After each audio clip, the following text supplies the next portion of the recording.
करावा विचार करावया पार भवसिंधू नाशवंत देह जाणार सकळ आयुष्य खातो काळ सावधान संत समागमी धरावी आवडी करावी तातडी परमार्थाची तुका म्हणे इह लोकीचा व्यवहार नका डोळे धुरे धरून यार पांडुरंगा करू प्रथम पांडुरंगा करू प्रथम पांडुरंगा करू प्रथम पांडुरंगा करू प्रथम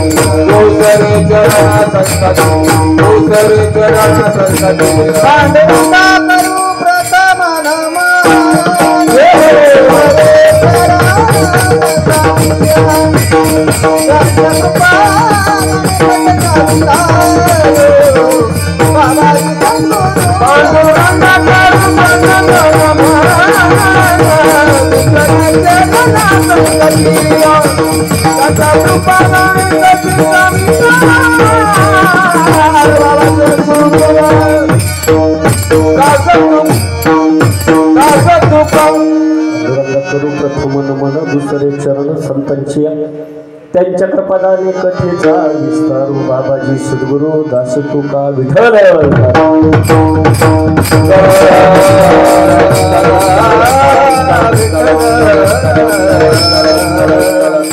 मायबाप सुजन सज्जन श्रोते हो, आज आपण सर्वजण या ठिकाणी आपल्या सर्वांचं लाडके वैभव असणारे सुखदेव आयलाप्पा राम गणेशकर यांच्या प्रथम पुण्यस्मरणानिमित्त उपस्थित आहोत.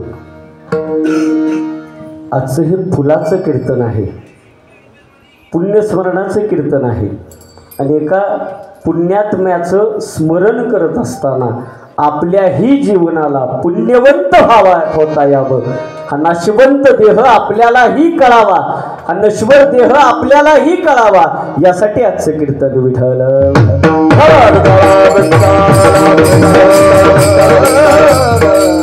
कीर्तन अनेक प्रकारचे आहे, पण आजच्या कीर्तनाला एक विशेष महत्त्व आहे की आजचं कीर्तन हे आपले पाय मातीचे आहेत याची जाणीव करून देतो.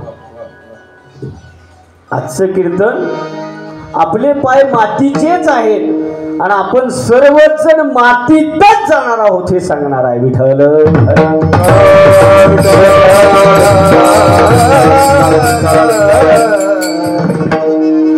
हे जे रामगणेशकर कुटुंब आहे, एक आध्यात्मिक वारसा लाभलेलं हे कुटुंब आहे. सोलापूर जवळील मंगळवेढा ही भूमी संतांची. या संत भूमीतून ही मायबाप मंडळी सातारच्या दिशेनं आली आणि स्वतःच्या जीवनाचा ठसा शून्यातूनही आपणाला विश्व निर्माण करता येतं आणि त्या विश्वाच्याच सावलीत आज आपण सगळे बसलेलो आहोत. विठ्ठल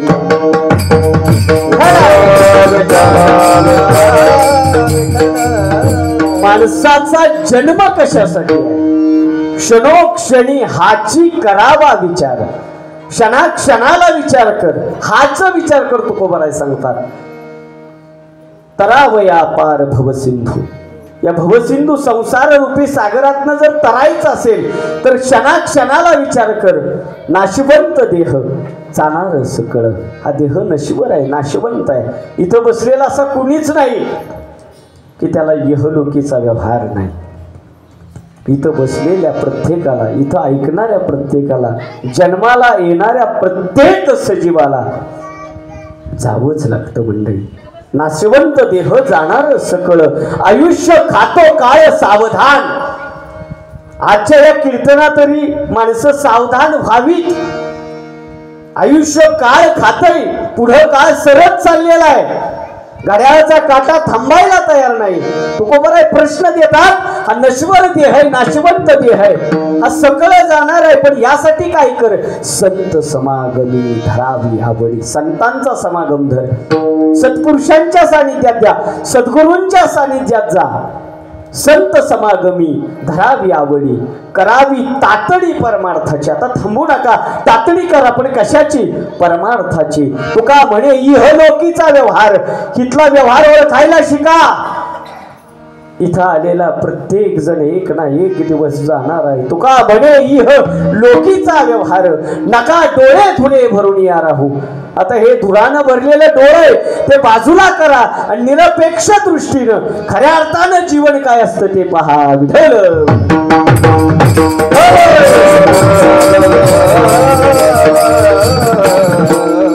माणसं कीर्तन ऐकायला जात आहे.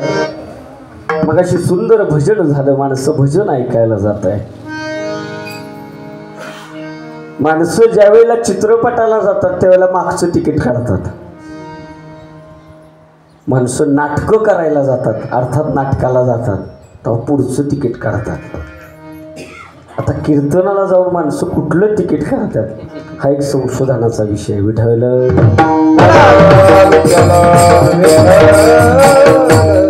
पण आपल्या जीवनाचं तिकीट आहे ते कशासाठी हे सांगण्यासाठी कीर्तन आहे. विठ्ठल क्षणोक्षणी हाची करावा विचार. क्षणाक्षणाला विचार कर की हा देह कशासाठी आहे, हे जीवन कशासाठी आहे. क्षणोक्षणी हाची करावा विचार. तरावया पार भवसिंधू. या भवसिंधू भावनेचा सागर आहे. आज आपल्यामध्ये महाराज जरी नसले मंडळी तरी त्यांच्या आठवणी आपल्या बरोबर आहे. पण दिगंबर व्यक्तित्व असतात ते आपल्यातून निघून जातात. गेले दिगंबर, गेले दिगंबर ईश्वर विभूती, गेले दिगंबर ईश्वर विभूती. काही आता केली जगमाती, जगमाती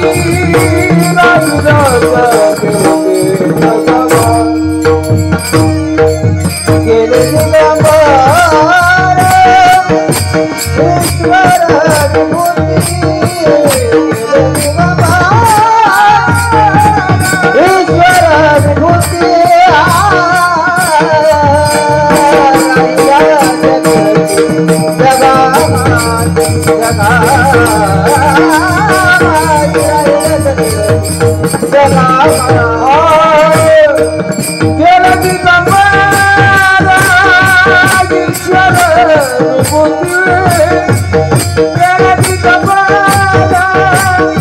ईश्वर विभूती.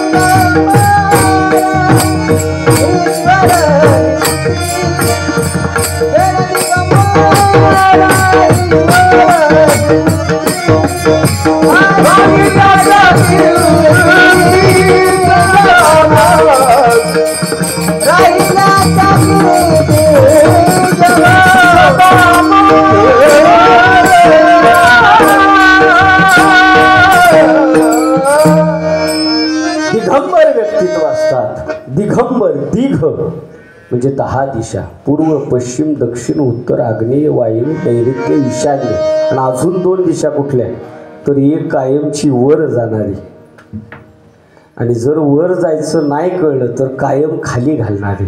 अशा या 10 दिशा. या 10 दिशांवर ज्यांची सत्ता आहे असे दिघ 10 दिशा. आणि अंबर म्हणजे आकाश, आकाशाचं छत्र असणाऱ्या या 10 दिशा ही दिगंबर व्यक्तित्व आपल्यातून निघून जातात. पहा, महाराज आज आपल्यातनं निघून गेलेले आहेत. आज ते आपल्यात नाहीत, देहरूपानं नाहीत, पण गुरुवर्य विचारूपानं मात्र ते आपल्या हृदयात आहेत. राहिल्या त्या कीर्ती जगामाय.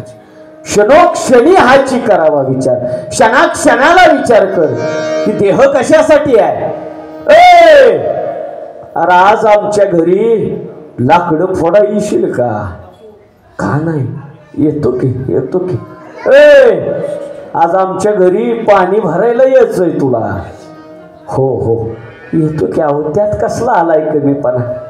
कुणी लाकडे फोडाय बोलवावं, कुणी पाणी भराय बोलवावं, कुणी घराची राखण कराय बोलवावं, कुणी शेताची राखण कराय बोलवावं, पण प्रत्येक वेळेला मनात एकच नाम जप, पांडुरंग पांडुरंग पांडुरंग. कुणाच्या घरी लाकडं फोडाय जावीत, पाणी भराय जावं. आपल्याला साधं एखाद्यानं काम सांगितलं तर आपण हा मला मी करणार. आपल्यातला मी हा जायला तयार नाही महाराज. पण संतांच्या जीवनात जी जी कामं आली ती त्यांनी क्षणाक्षणाला विचार करून पुढे घेऊन गेले. थकावं भागावं घरी यावं, लाकडे फोडावी दुपारच्या वेळेला घरी यावं, पाणी भरावं घरी आल्यानंतर, आणि पत्नीनं पुढं पाण्याचा तांब्या आणून ठेवावा. बघा आता अशी परिस्थिती आपल्याला महाराज दिसत नाही की बाहेरनं माणूस आला की पुढं तांब्या येईल, बाहेरनं माणूस आला की तांब्यात फेकून आत नाही येईल,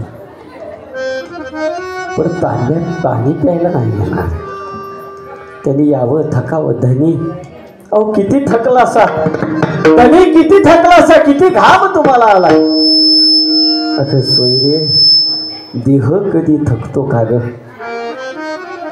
देहाला कुठं थकवटा असतो का ग? अगं आपल्याला तर क्षणाक्षणाला पांडुरंगाचा विचार करायचा. तिनं घरात जावं, स्वयंपाक घरात जावं, पाहावं की खायला काय आहे का, पण त्यावेळेला स्वयंपाक घरात काहीच नव्हतं. पूर्वीच्या काळी उतरंडी असायच्या पहा, आणि त्या उतरंडीमध्ये काहीच नव्हतं मंडळी. तिनं त्यावेळेला टोपलं पाहिलं, टोपल्यात अर्धीच भाकर, ती अर्धी भाकर घेऊन आली, ताटामध्ये वाढली. तिच्या डोळ्यात अश्रू आहे. धनी ही अर्धी भाकर तरी आपण खावी. अहो किती कंटाळलेला आहात, किती कष्ट करत आहात. देह कष्ट विधी परोपकारी. किती अहो देह कष्ट होत आहे. तिच्या डोळ्यातनं पाणी आलं मंडळी. आभार कष्ट करावं, पण खायला भाकरी सुद्धा नसावी पुरेशी. ताटात तेवढीच अर्धी भाकर वाढली, आणि महाराजांनी त्या ताटातली पहिला कोर काढला, तो पत्नीच्या मुखाला लावला. मंडळी ताटात अर्धी कोर असताना सुद्धा सुखानं दुसऱ्याच्या मुखाला जे संत लावतात त्या संतांचं नाव आहे संत चोखा मेळा. सोयरे घास तू खावास ग. नाही महाराज, तुम्ही कष्ट केलेला थकून आलाय, आणि टोपल्यात मात्र अर्धीच भाकर आहे. त्या अर्धी भाकर दोघांनी कोर कोर करून मंडळी खाल्ली. आज आमच्या टोपल्यात भरून भाकऱ्या पावताय, पण सुख आणि समाधानाची व्याख्या आमच्याकडे नाही मंडळी.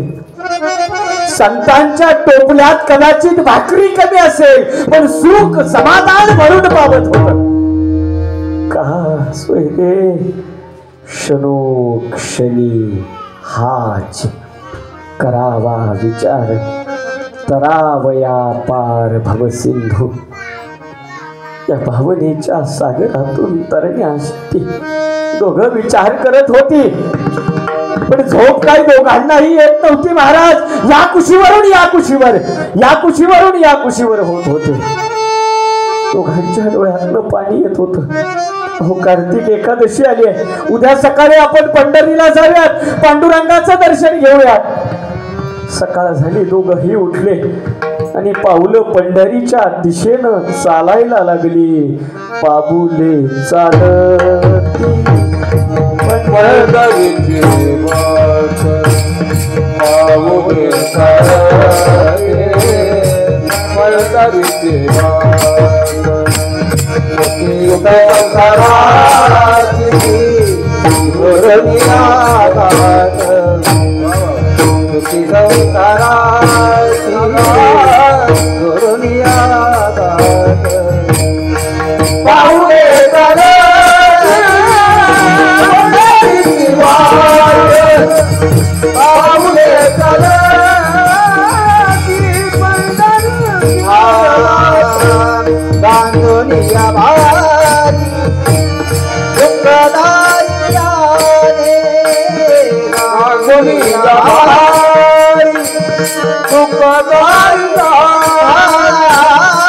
टोपल्यात भाकरी नाही पोटाला भूक आहे टोपल्यात भाकरी नाही गांजून सगळे दुःख आलेलं आहे दारिद्र्य आलेलं आहे गांजनी या भाई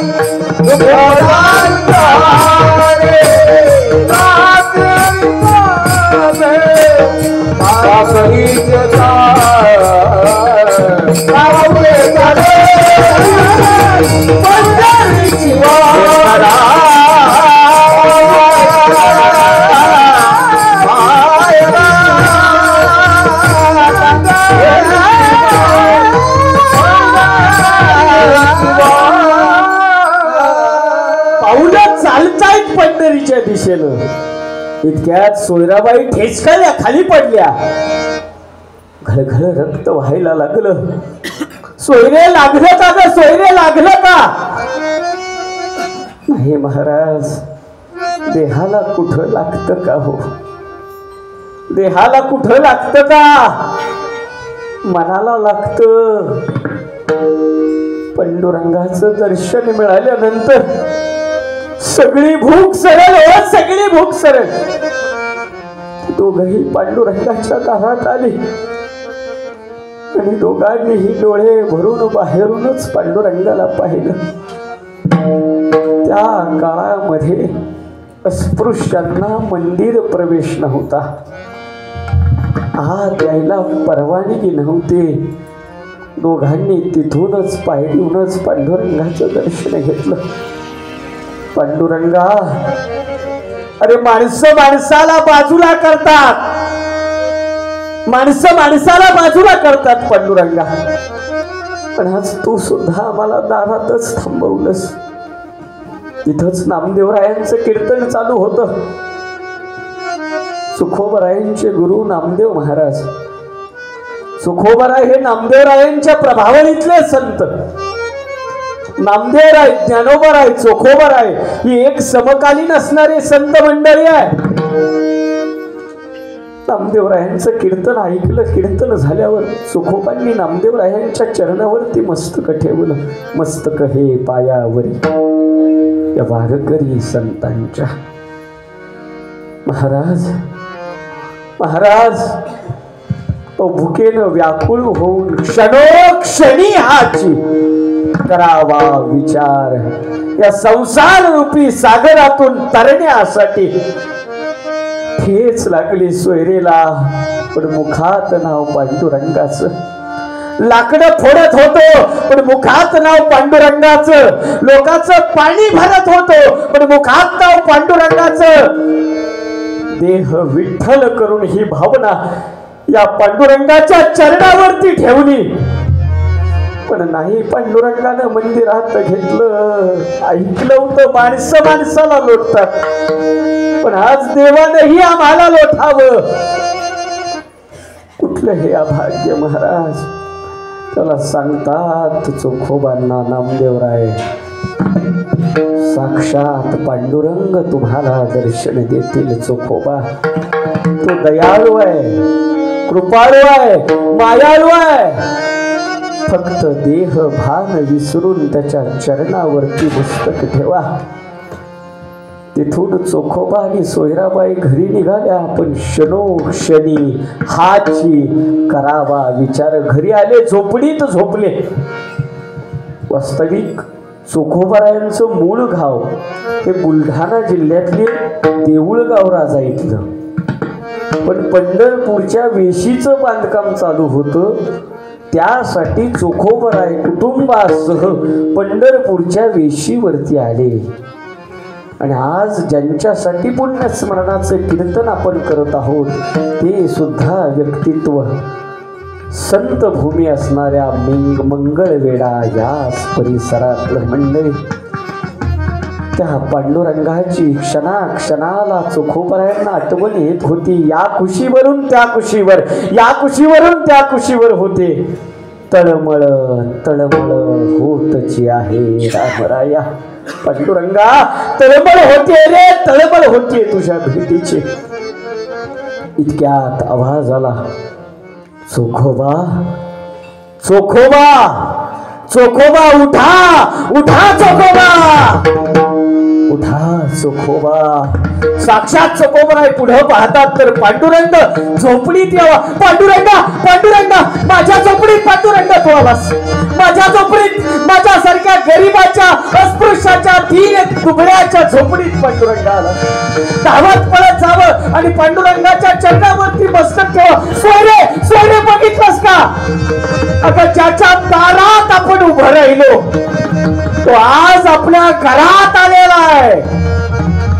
जगाच्या पाठीवरती तुमची भक्ती जर का क्षणाक्षणाला परमेश्वराचा विचार करणार असेल, परमार्थाचा विचार करणार असेल, अध्यात्माचा विचार करणार असेल, तर या भवसिंधू भावनेच्या सागरातून, नदीतून तरण्यासाठी जग तुम्हाला नाकारेल, पण पांडुरंग मात्र तुमच्या घरात दारात येऊन उभा राहील. चोखोबा. आणि चोखोबारायांच्या गळ्यात सोन्याचा हार पांडुरंगानं घालावा. तरावया पार भवसिंधू. महाराज महाराज, हे सोनं नाणं नको, सोने नाणे आम्हा मृतके समान नको. हे आम्हाला हा हार नको महाराज. चोखोबा हा भक्तीचा मळा पुन्हा पुन्हा चरित्र रूपातून जगाच्या समोर यावा, यासाठी पांडुरंगानं घातलेला हा हार उद्याच्या जगाला कायम हाच संदेश देत राहील की क्षणाक्षणाला जर का पांडुरंगाचं चिंतन केलं, भगवंताचं चिंतन केलं, तर या संसार रूपी सागरातनं तरण्यासाठी, या भवसिंधू सागरातून, भावनेच्या, मोहाच्या, मायेच्या सागरातून तरण्यासाठी पांडुरंग उभा राहतो. जसा चोखोबरायांसाठी उभा राहिला, हेच चोखोबराय सांगतात. चला